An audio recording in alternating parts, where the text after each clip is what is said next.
Today is 21 May 2025, Wednesday. Alas 10 pasado na. Media, mag-11 na.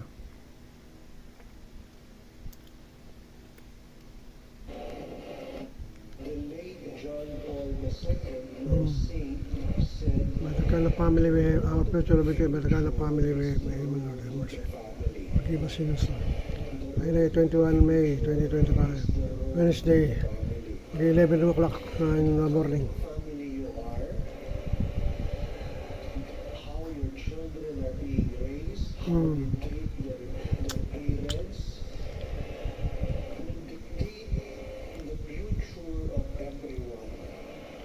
Amen, Lord. Have mercy, Lord.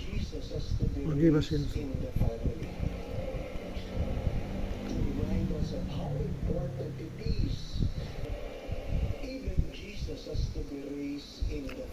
In the race of family. To remind us of how important it is to be raised in the family.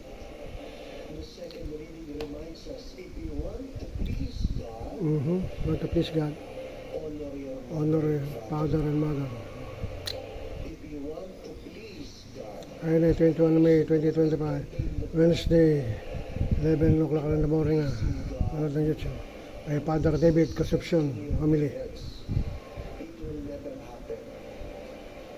So it's good to remind ourselves, you want to honor God, you want to please God, begin at home.